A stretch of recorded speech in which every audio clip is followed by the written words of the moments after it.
አድማጮች እንደምንላችኋል። የለተሰኞ የህዳር 29 ቀን 2018 ዓ.ም ከትርታ 97.6 ኤፍኤም የትርታ 600 የምሳሳ ዜናዎችን ይዘን ቀርበናል። ዜናዎችን እየመራው እኔ ብርቱካን ዋልተንጉስ አብራችሁ ቆይታ አደርጋለሁ። አብራችሁን ቆዩ።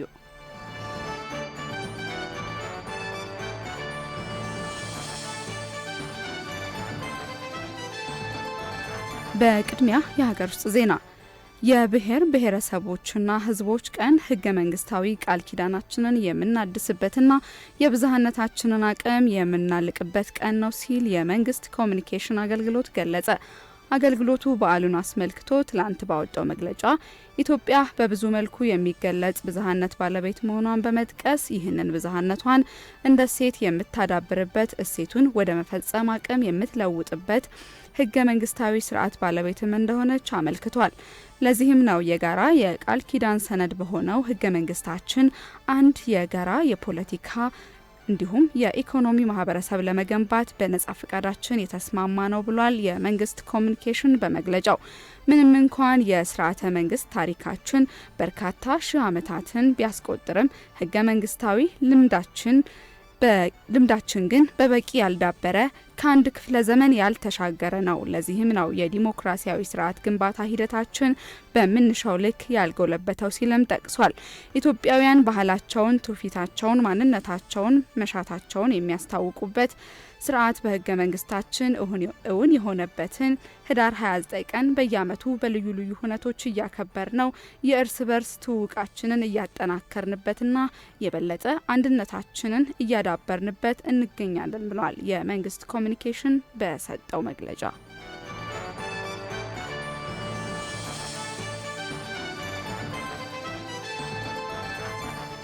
በማርበርግ ቫይረስ ለተያዙ ጽኑ ህሙማን ሕክምና መስጠት የሚያስችል መድኃኒት ወደ ሀገር ውስጥ እየገባ ነው ተባለ። የማርበርግ ቫይረስ በኢትዮጵያ የተወሰኑ አካባቢዎች ከተከሰተ ጀምሮ ተስፋፍቶ የከፋ ጉዳት እንዳያደርስ ከባለድርሻ አካላት ጋር በቅንጅት እየተሰራ መሆኑን ጤና ሚኒስቴር አስታውቋል። የጤና ሚኒስቴር ከፍተኛ አማካሪ ዶክተር አስቻለው ወርቁ በቫይረሱ የታመሙና ንክኪ ያላቸው በለይቶ ማቆያ ሆነው ምርመራ እየተደረገላቸውና ሕክምና እያገኙ መሆኑን ጠቅሰው ለጽኑ ህሙማን ሕክምና መስጠት የሚያስችል መድኃኒት ወደ ሀገር ውስጥ በመግባት ላይ መሆኑንም አስታውቋል። ቫይረሱ በተገኘባቸው ሀገሮች ይሰጥ የነበረ ክትባት ከአሜሪካ መንግስት በድጋፍ መገኘቱን ገልጸው በቀጣይ ቀናት በቅድሚያ ለጤና ባለሙያዎችና ከፍተኛ ተጋላጭ ቡድኖች የሚሰጥ እንደሆነም ጠቁመዋል። ህመሙ እንዳይስፋፋ በመንግስት በኩል ከተደረጉ ጥረቶች በተጨማሪ የህብረተሰቡን ግንዛቤ ማሳደግ የሚያስችሉ ስራዎች እየተከናወኑ መሆኑን አመላክተዋል። በዚህም መሰረት በጤና ሚኒስቴርና በኢትዮጵያ የህብረተሰብ ጤና ኢንስቲትዩት ማህበራዊ ትስስር ገጾች በተለያዩ የብዙሃን መገናኛ አማራጮች ስለ ቫይረሱ ወቅታዊ መረጃዎች እየቀረቡ መሆኑን ተናግረዋል። ህብረተሰቡም የሚቀርቡ የጥንቃቄ መልእክቶችን በመከታተልና በመተግበር ራሱን ከቫይረሱ መጠበቅ እንዳለበት አሳስበዋል።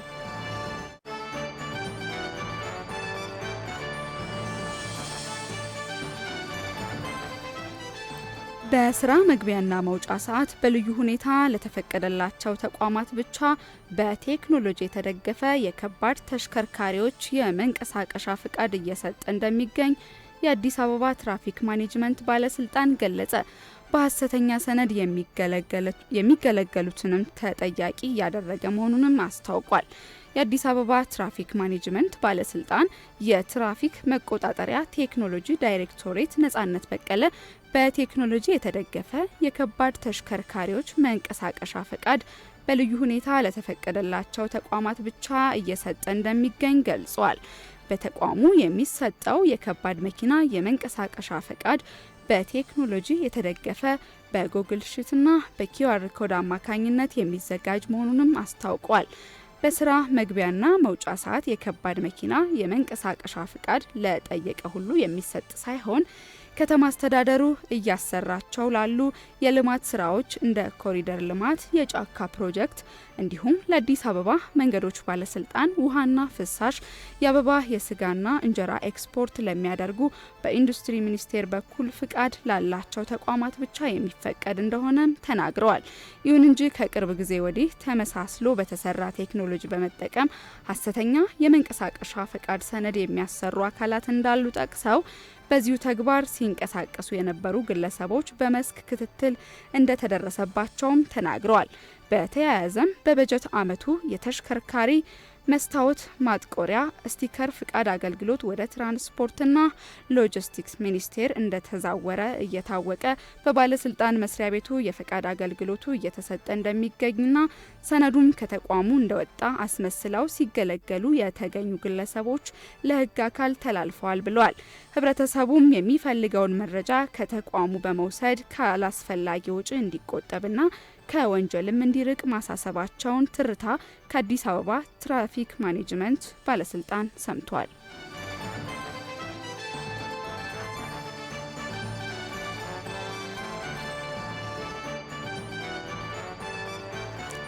አድማጮች ቀደም ሲል የሀገር ውስጥ ዘገባዎችን ወደ እናንተ አድርሰን ነበር። አሁን ደግሞ በዝርዝር ወደ ተመለከትነው ጉዳይ እናልፋለን።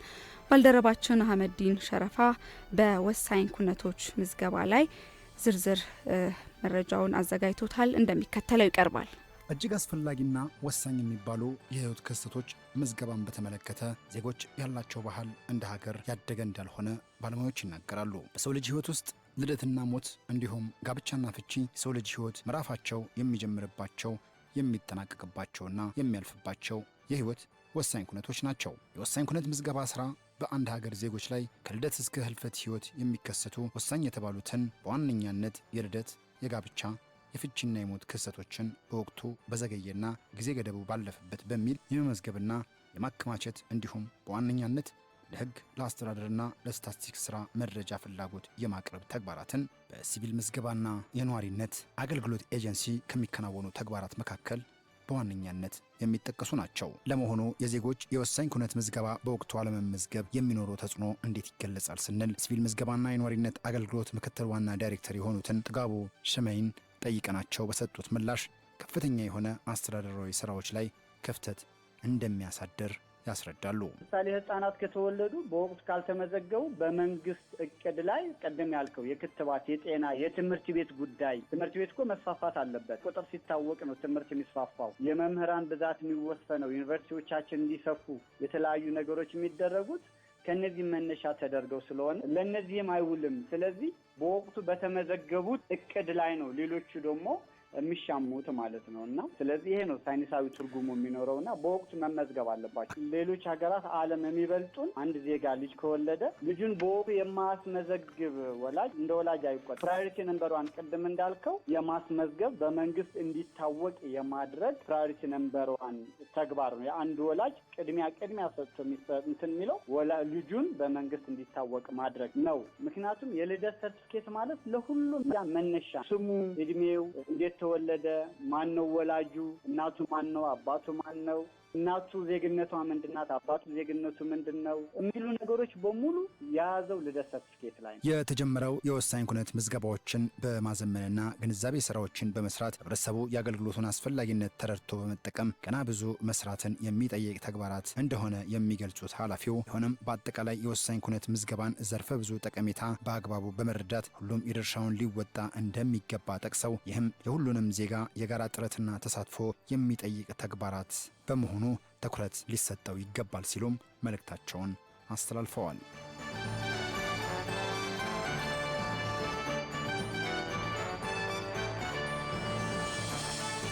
አድማጮች ቀደም ሲል የሀገር ውስጥ በዝርዝር በተመለከትነው ጉዳይ ለእናንተ አድርሰን ነበር። አሁን በቀጥታ የምናልፈው ወደ ውጭ ዘገባዎች ነው። በቅድሚያ የአፍሪካ ታንዛኒያ ለማክሰኞ የተጠራውን የተቃውሞ ሰልፍ ውድቅ ማድረጓን አስታወቀች። የታንዛኒያ የሕግ አስፈጻሚ ቁጥጥር አካላት በማህበራዊ ሚዲያ ክትትል አገኘ ነው ባሉት መረጃ መሰረት የተቃዋሚ ደጋፊዎች ለሁከት ሲዘጋጁ፣ የጦር መሳሪያ ሲያከማቹ፣ የቴሌኮሙኒኬሽን ማሟያዎችን፣ የዳሬ ሰላም ወደብንና ዋና ዋና ድንበር ማቋረጫ ቦታዎችን ለመዘርጋት እንዲሁም ዝርፊያዎችን ለመፈጸም በዝግጅት ላይ መሆኑን ደርሼበታለሁ ብሏል። ጥቅምት 19 በታንዛኒያ የተካሄደውና ፕሬዝዳንት ሳሚያ ሱሉሁ ሀሰን ድል የተቀዳጁበት አጠቃላይ ምርጫ ወደ ረብሻ ተቀይሮ በርካቶች ለጉዳት መዳረጋቸው ይታወሳል። ለነገ ማክሰኞ የተጠራውን የተቃውሞ ሰልፍ ተከትሎ የተለያዩ ሀገራት ባወጡት መግለጫ ዜጎቻቸው ከእንቅስቃሴ ታቅበው ጉዳዩን በቅርበት እንዲከታተሉም አሳስበዋል።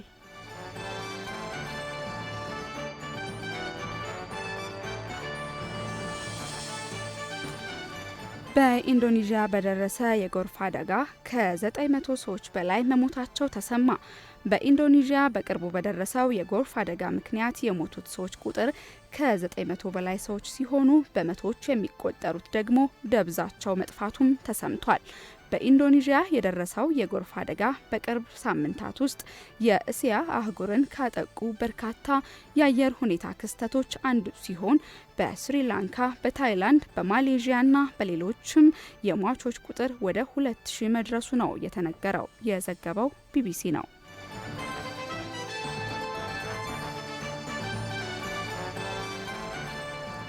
አድማጮች ቀደም ሲል ከባህር ማዶ ያገኘናቸውን ዘገባዎች ወደ እናንተ አደረስን። አሁን በቀጥታ የምናልፈው ወደ ቢዝነስ ዜና ነው።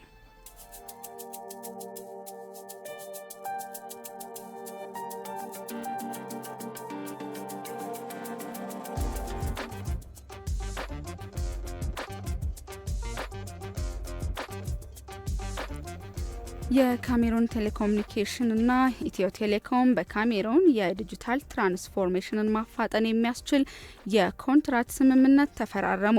ስምምነቱ በካሜሩን ያዊንዴ በመገኘት የኢትዮ ቴሌኮም ዋና ስራ አስፈጻሚ ፍሬሕይወት ታምሩና የካምቴል ዋና ስራ አስኪያጅ ጁዲት ያህሰንዴ ተፈራርመዋል። የሁለቱ ተቋማት ስምምነት የካምቴል ኩባንያ የስራ ኃላፊዎች እንደ አውሮፓውያን አቆጣጠር በኤፕሪል 2025 በኢትዮጵያ ያደረጉትን ጉብኝት ተከትሎ የተጀመረውና እውን የሆነው የትብብር ግንኙነት አካል መሆኑም ተገልጿል።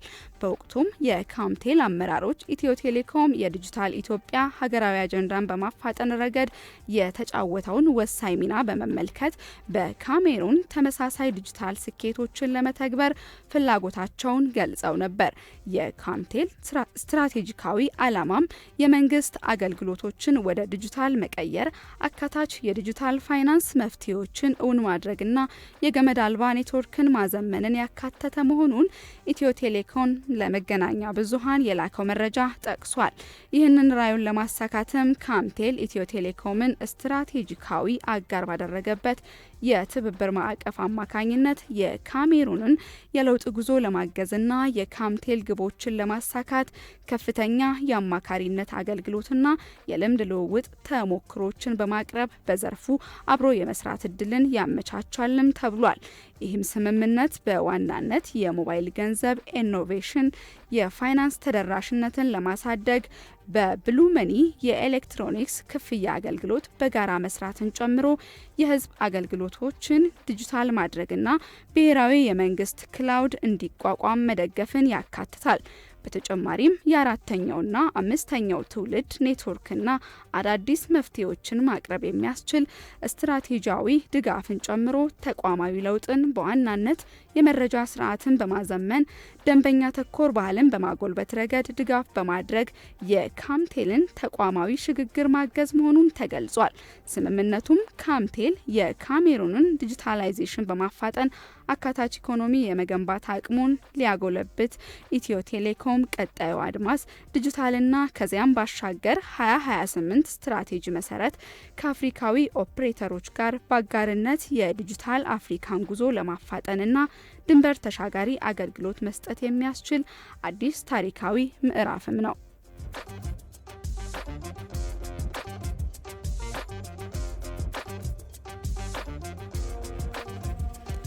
አድማጮች የቢዝነስ ዘገባችን ይህንን ይመስል ነበር። ትርታ 97.6 FM ከልቦ የቀረበ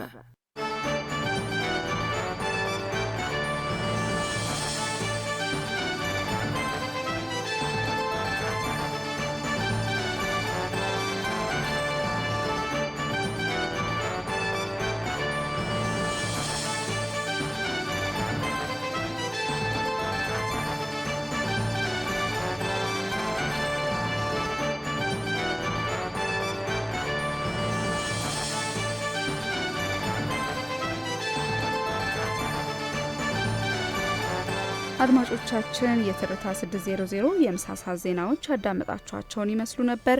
በመቀጠልም የስፖርታዊ መረጃዎችን ወደ እናንተ የምናጋራበት ሰዓት ላይ እንገኛለን። ስፖርታዊ መረጃዎችን የሚያደርሰን ባልደረባችን አበበ ተገኝ ነው። ስቱዲዮ ተገኝቷል። መረጃዎችን እንደሚከተለው ያደርሰናል።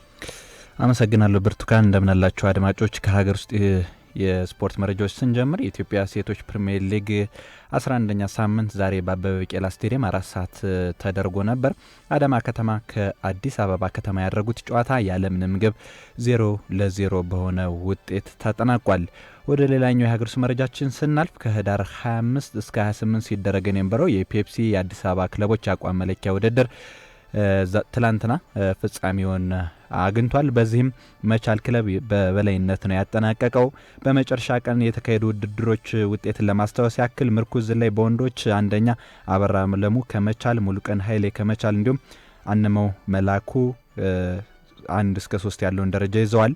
በሴቶች 3000 ሜትር መሰናክል ቤተልሔም ሙላቱ፣ አበራሽ ደሳለኝ እና ደስታ አሰፋ ከ1 እስከ 3 ደረጃ ያለውን ውጤት ይዘዋል። ቤተልሔም ሙላቱ ኮምዴላ እንዲሁም አበራሽ ደሳለኝ በተመሳሳይ ኮምዴላ ክለብ ነው። ደሳለኝ ደስታ አሰፋ ደግሞ ከኢትዮ ኤሌክትሪክ ነው ከ1 እስከ 3 ያለውን ደረጃ ያዙት። በወንዶች 3000 ሜትር መሰናክል እንዲሁ ዩባሰን ብሩ ከመቻል፣ ሂርኮ ኃይሉ ከኢኮስኮ እንዲሁም ሰባት ገብረ ህይወት ወጣቶች አንድነት ከአንደኛ እስከ 3ኛ ደረጃ ያለውን ይዘዋል። በሴቶች 3000 ሜትር ምስጋና ኃይሉ ከኢትዮ ኤሌክትሪክ፣ ማስተዋል አለሙ ከኮልፌ ቀራኒዮ፣ ቤዛ አለም ደስታ ከመቻል ከ1 እስከ 3 ይዘዋል። በወንዶች 800 ሜትር ብሩክ ታደሰ ከኢትዮ ኤሌክትሪክ፣ ብሩክ ከበደ ከመቻል ሁለተኛ፣ ምንተስኖት ወልዴ እንዲሁም ከመቻል ከ1 እስከ 3ኛ ደረጃ ያለውን ይዘዋል። በሴቶች 4000 ሜትር ኢትዮ ኤሌክትሪክ አንደኛ ደረጃን ይዞ አጠናቋል። መቻል ሁለተኛ፣ ኦምዴላ ደግሞ 3ኛ ደረጃን ይዘው ነው ያጠናቀቁት። በወንዶች እንዲሁ 400 ሜትር ኢትዮ ኤሌክትሪክ አንደኛ፣ መቻል ሁለተኛ፣ 3ኛ ደግሞ ኢኮስኮ 3ኛ ደረጃን ይዘው አጠናቋል። ትላንት በወንዶች ቡድን ውጤት አንደኛ 237 ነጥብ በማምጣት መቻል አንደኛ ሆኗል። ሁለተኛ ደረጃ ደግሞ 184 ነጥብ በማምጣት ኢትዮ ኤሌክትሪክ፣ ሶስተኛ ደረጃ 37 ነጥብ በማምጣት ኢኮስኮ ነው የሆነው። በሴቶችና በወንዶች በአጠቃላይ ውጤት ሲታይ አንደኛ ደረጃ መቻል 237 ነጥብ በማምጣት ነው። ሁለተኛ ኢትዮ ኤሌክትሪክ 184 ነጥብ በማምጣት፣ ሶስተኛ ደግሞ ኢኮስኮ 37 ነጥብ በማምጣት አሸናፊ ሆነዋል ማለት ነው። ወደ ሌላኛው የስፖርት መረጃችን ስናልፍ የእንግሊዝ ፕሪሚየር ሊግ እናገኛለን። የእንግሊዝ ፕሪሚየር ሊግ ዛሬ ምሽት 5 ሰዓት ላይ አንድ ብቸኛ መርሃ ግብር ይደረጋል ማለት ነው። ወልብስ ከማንቸስተር ዩናይትድ የሚያደርጉት ጨዋታ ምሽት 5 ሰዓት ላይ ይደረጋል። ማንቸስተር ዩናይትድ በዚህ የውድድር ዓመት እንዳለፈው የውድድር ዓመት ሁሉ ትልቅ አጣብቂኝ ውስጥ ላለመግባት ወልብስን ከሜዳ ውጭ አቅንቶ ይገጥማል። በዚህ የውድድር ዓመት ወልብስ የሚጠበቅበትን ያክል እየተጓዘ አይደለም። በፕሪሚየር ሊጉ የደረጃ ሰንጠረዥ መጨረሻ ደረጃ ላይ ተቀምጧል።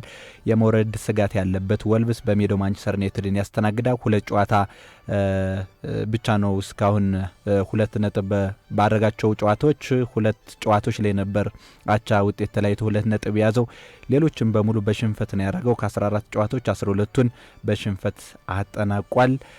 እንዲሁም ደግሞ ሌሎችን ባቸው ውጤት ማለትም 2ቱን አድርጓል። ማንቸስተር ዩናይትድ ይህን ጨዋታ የሚያሸንፍ ከሆነ ወደ 6ኛ ደረጃ ላይ ከፍ ይላል። 22 ነጥቦችን ይዞ አሁን 12ኛ ደረጃ ላይ ነው የሚገኘው። ቀጣይ የምሽቱን ጨዋታ 3 ነጥብ የሚያገኝ ከሆነ 25 ነጥቦችን ይዞ ከቼልሲ ጋር በጎል ብቻ ተበላልጦ ወደ 6ኛ ደረጃ ከፍ ይላል ማለት ነው። ባለፉት ጨዋታዎች ላይ ማንቸስተር ዩናይትድ 3 አቻና 1 ሽንፈት አስተናግዷል። አንድ ብቻ ነበር ድል ያቀናው ካለፉት 5 ጨዋታዎች ማለት ነው።